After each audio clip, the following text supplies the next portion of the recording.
Hello बच्चों, हम लोग 4.3 प्रैक्टिस सेट कर रहे हैं। फिफ्थ सम आपके सामने है। Shri Shantilal has purchase 150 shares of face value 100। इसका फेस वैल्यू 100 है, मार्केट वैल्यू 120 रुपया है। Company has paid a dividend of 7%। Find the rate of return on इस इन्वेस्टमेंट। तो जैसे यहाँ पे आया रेट ऑफ रिटर्न इन्वेस्टमेंट करना है, तो हम लोग को सबसे पहले ये पता होना चाहिए कि हम लोग ने इन्वेस्टमेंट कितना किया है। तो सब चीज़ हम लोग लिख लेते हैं। तो हम लोग देखेंगे कि नंबर ऑफ़ शेयर्स हमारे पास कितना है। Number of shares are 150। हमारा फेस वैल्यू कितना है 100। हमारा मार्केट वैल्यू कितना है 120। और हमारे पास डिविडेंड डिविडेंड कितना है, कितना परसेंट मिला है 7%। तो सबसे पहले हम लोग को क्या करना पड़ेगा, इन्वेस्टमेंट कितना किया हम लोग ने पता करना पड़ेगा। तो टोटल इन्वेस्टमेंट को पता करने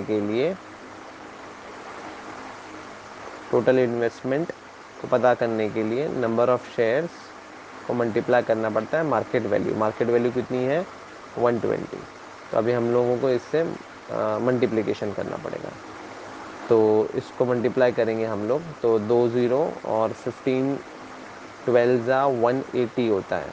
मतलब 15 मल्टीप्लाई बाय आप 12 करेंगे तो वो 180 होता है और 2 ज़ीरो। तो टोटल इन्वेस्टमेंट कितना हुआ 18,000। तो मेरे को पता चला कि मैंने टोटल शांतिलाल ने 18,000 रुपया इन्वेस्ट किया है। अब आते हैं हम लोग, ये तो हो गया इन्वेस्टमेंट। डिविडेंड कितना मिला उनको 7%। पर 7% किस पर, फेस वैल्यू पर। ठीक है। तो हम लोग सबसे पहले एक शेयर का 7% निकालेंगे।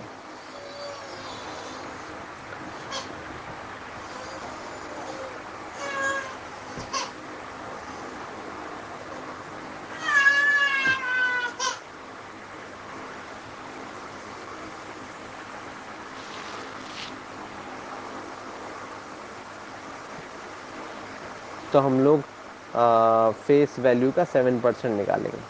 तो जैसे हम लोग को पता है कि किसी भी का परसेंट निकालने के लिए एक शेयर का रेट लिखना पड़ता है। तो हम लोग यहाँ पे लिखेंगे dividend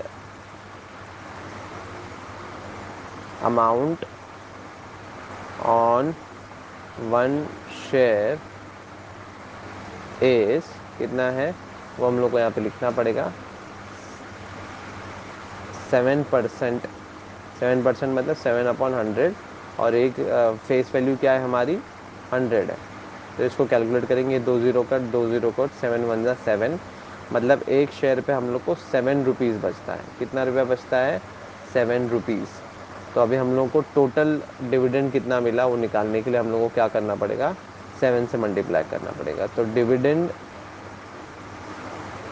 amount on all shares. तो टोटल नंबर ऑफ़ शेयर्स कितने हम लोग ने चेक किया। टोटल नंबर ऑफ़ शेयर्स कितने हमारे पास 150। तो अभी हम लोग क्या करेंगे, 7 को 150 से मल्टीप्लाई करेंगे। तो 7 मल्टीप्लाई बाय 150। तो 0 का 0, 7 5 ज़ा 35, 3 कैरी, 7 1 ज़ा 7 और 3 प्लस 3 विच इज़ 1050। तो हम लोगों को क्या पता चला कि हम लोगों को इतना रुपया 1050 अमाउंट प्रॉफिट हुआ है इस केस के अंदर। अब ये तो हो गया प्रॉफिट, है ना, ये तो हो गया प्रॉफिट। और हम लोग का इन्वेस्टमेंट कितना था 18,000 रुपये, जो हम लोग ने ऊपर निकाला था। ये हमारा क्या है इन्वेस्टमेंट।